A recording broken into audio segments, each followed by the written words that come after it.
Okay, let's see how this goes. This will be an interesting one.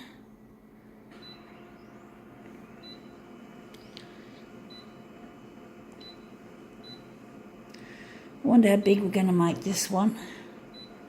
Going to make it 400.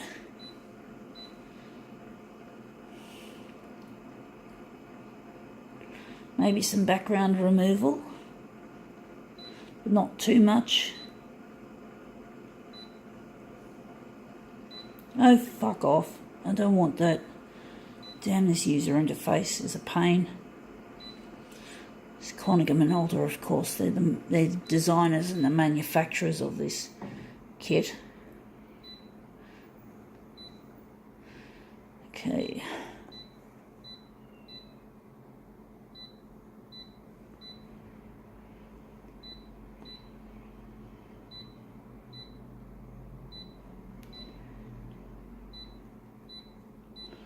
Okay, let's see how this one turns out. What is it? It is a picture cut out of a newspaper. It's a piece of art, some art advertising.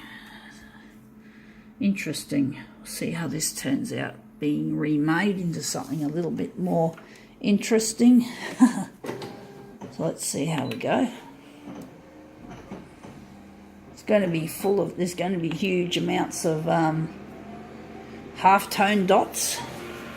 So that's going to be basically really speckled. Not speckled, but really dotty, because it's such a large enlargement, and you can see here. There you go, you can see all the little dots.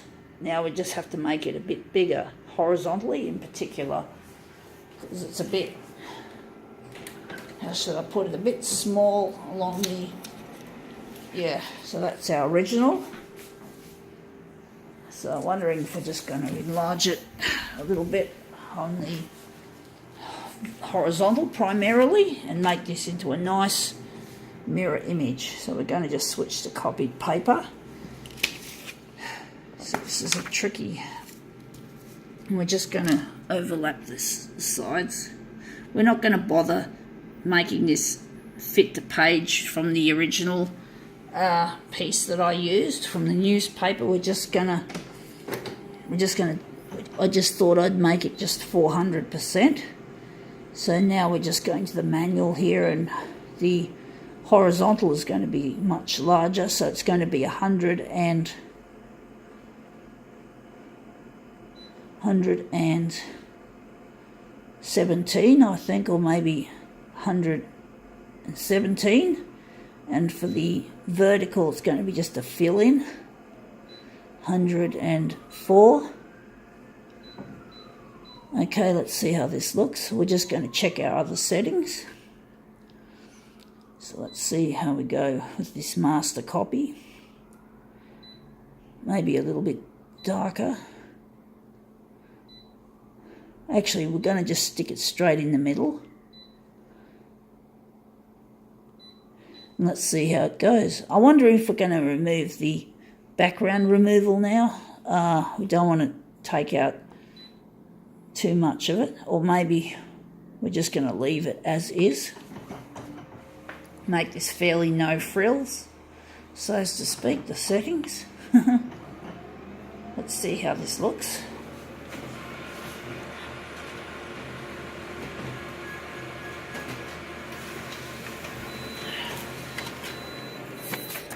Yeah, that looks a lot better now. That's a lot nicer.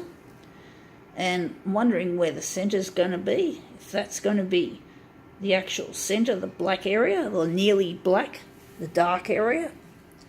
So we're just going to get that. We're just going to print off our master copy once again.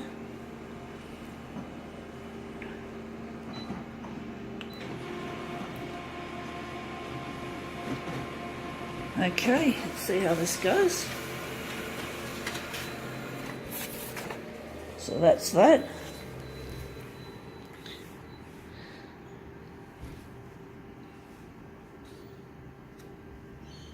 Try to touch the corners as close together, even though they're curling.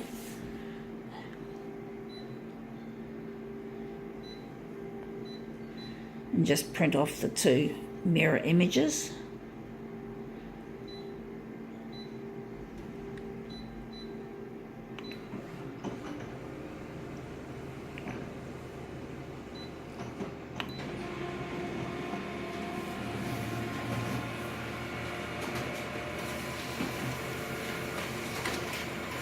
Hopefully we don't have any of the original yeah, it's not cut off. That's good. We didn't have a problem with the original recognition, so that's good.